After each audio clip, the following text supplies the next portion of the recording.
జై శ్రీమన్నారాయణ. మన బాలాజీ ప్రేక్షకులందరికీ నమస్కారం. ఏడుకొండలవాడ వెంకటరమణ గోవింద గోవింద శ్రీనివాస శ్రీ వెంకటేశ. ఓం నమో వెంకటేశాయ.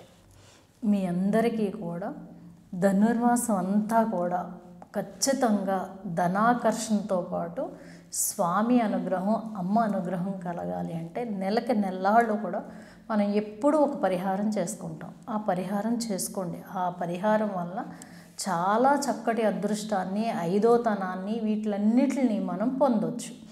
ఏంటి అన్నది మీకు నేను చెప్తాను. అలాగే మీకు ఎవరికైనా సరే అపాయింట్మెంట్స్ కావాలి, డైరెక్ట్ అపాయింట్మెంట్ కావాలి అంటే రేపు 14, 15 తారీఖుల్లో నేను హైదరాబాద్లో ఉంటాను.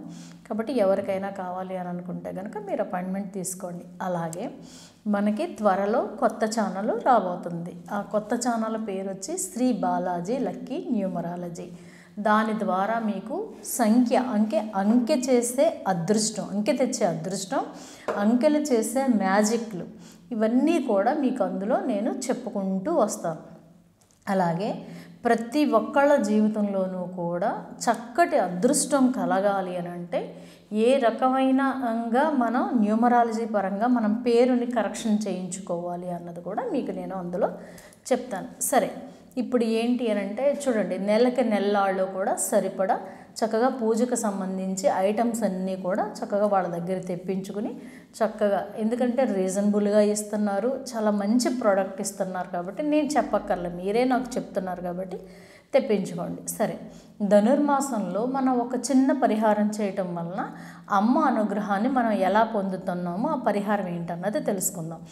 చూడండి, ధనుర్మాసం మొదలైనప్పటి కాడి నుంచి మనకి భోగి రోజు వరకు ప్రతిరోజు కూడా మీరు ఉదయం తెల్లవారుజామున మనం అమ్మవారికి గోదాదేవికి ఆరాధన చేసుకుంటాం కదా, ఆరాధన చేసుకునేటప్పుడు 2 అరటిపళ్ళు మీరు తమలపాకులు, తర్వాత 2 తమలపాకులు, 2 అరటిపళ్ళు, తర్వాత ఒక పువ్వు, ఎంతో కొంత డబ్బులు, అంటే మీరు ₹1 పెడుతున్నారనుకోండి, నెల రోజులు ₹1 కాయినే పెట్టాలి.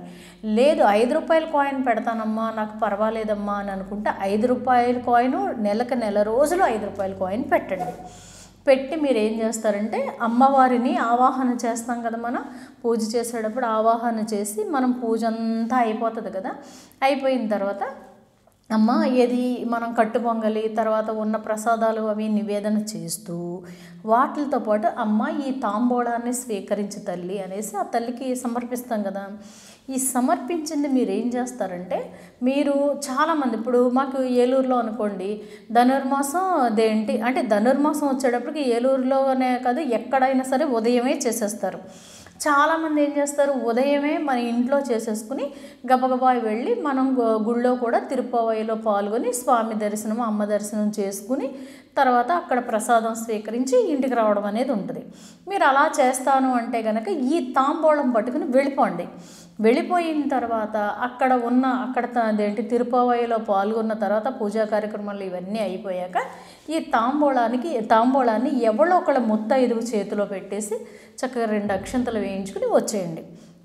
అలా కాదమ్మా అని అనుకుంటే, మేము ఉదయం వెళ్ళలేమమ్మా అనుకుంటే సాయంత్రం అయినా వెళ్ళండి. వెళ్ళి ఏం చేస్తారంటే ఈ తాంబూలాన్ని మీరు స్వామికి దండం పెట్టుకుని, అమ్మకి దండం పెట్టుకుని, అక్కడ ఎవరో ఒకళ్ళు ముత్తైదువులు కనిపిస్తారు కదా, వాళ్ళ చేతిలో పెట్టేసి 4 అక్షంతలు వేయించుకుని వాళ్ళ కాళ్ళకి దండం పెట్టుకుని సాక్షాత్తు అమ్మవారి స్వరూపం కింద మీరు కాళ్ళకి దండం పెట్టుకుని అక్షంతలు వేయించుకుని వచ్చేయండి.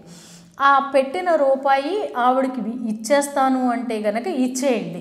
లేదు అని అనుకుంటే ఏం చేస్తారంటే ఈ నెల రోజులు కూడా ఈ కాయిన్స్ తీసేసేసి ప్రతిరోజు ఒక డబ్బాలో ఒక గిన్నెలోనే వేసుకుని దేవుడి మందిరంలో ఉంచేసుకోండి.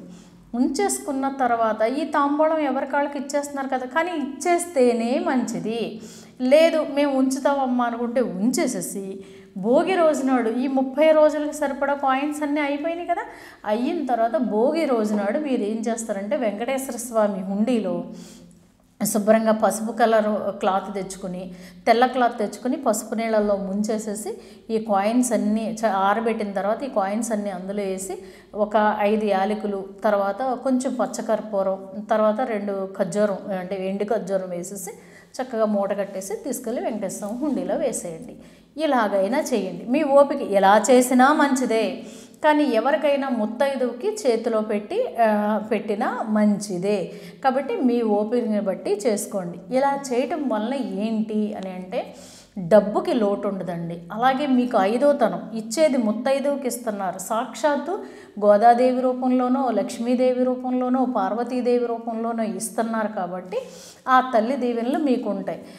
అలాగే మీకు సౌభాగ్యానికి లోటు ఉండదు. అలాగే ప్రతిరోజు మనం కుంకుమ అర్చన చేసుకున్న ఆ కుంకుమని బొట్టు కింద పెట్టుకుంటాం కదా. ఇక్కడ ఇంకొక డౌట్ రావచ్చు. అంటే నిరుడు నన్ను వేసిన ప్రశ్నకు చెప్తున్నాను.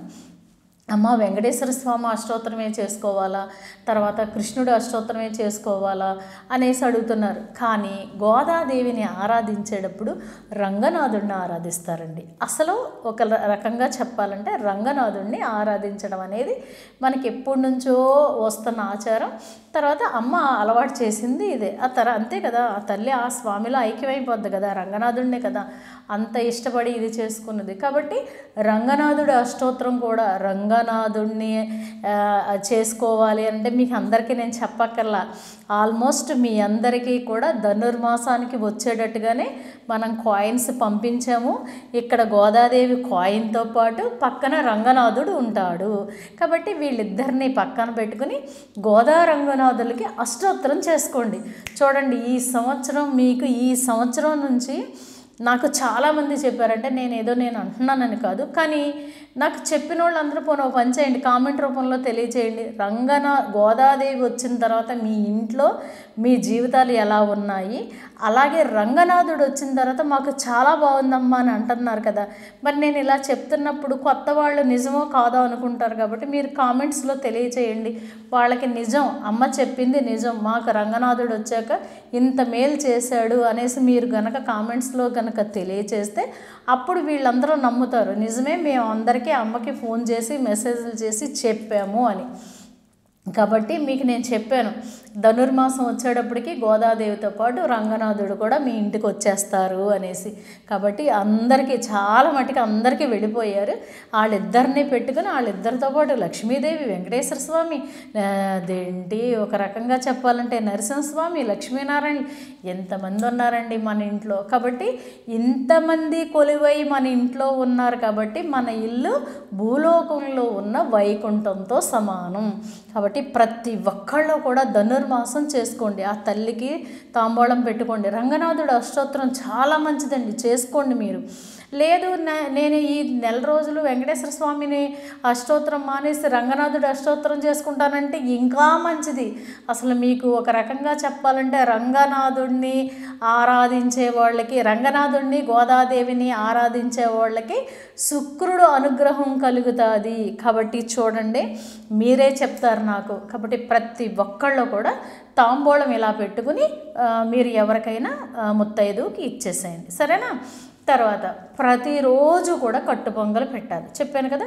అలాగే రంగనాథుడిని ఆరాధించేటప్పుడు మీరు ఏం చేస్తారంటే తులసి దళాలతోటి అష్టోత్తరం చేసుకోండి. ఇలా గనక చేసినట్టయితే అబ్బా మనం ఎంతో చక్కగా, ఒక రకంగా చెప్పాలంటే ఈ రూపాయి నాకు కావాలి అనేటప్పటికి ఆ తండ్రి పంపించేస్తాడు. కాబట్టి ఏం పర్వాలేదు, ప్రతి ఒక్కళ్ళ ఇంట్లోనూ కూడా ధనుర్మాస వ్రతం జరగాలి. అందులోనూ స్త్రీవ్రతం అంటారు, ఎంతో ఎంతో ఎంతో వైభవంగా జరుగుతుందండి. చేసుకుని చక్కటి అదృష్టాన్ని పొందాలని, గోదారంగనాథుల అనుగ్రహాన్ని మీరు పొందాలని మనస్ఫూర్తిగా వేడుకుంటూ, అలాగే మీకు వచ్చేటప్పటికి ధనుర్మాసంలో కొన్ని ఎలా పాటించాలి అన్నది మీకు నేను చెప్తాను. జై శ్రీమన్నారాయణ.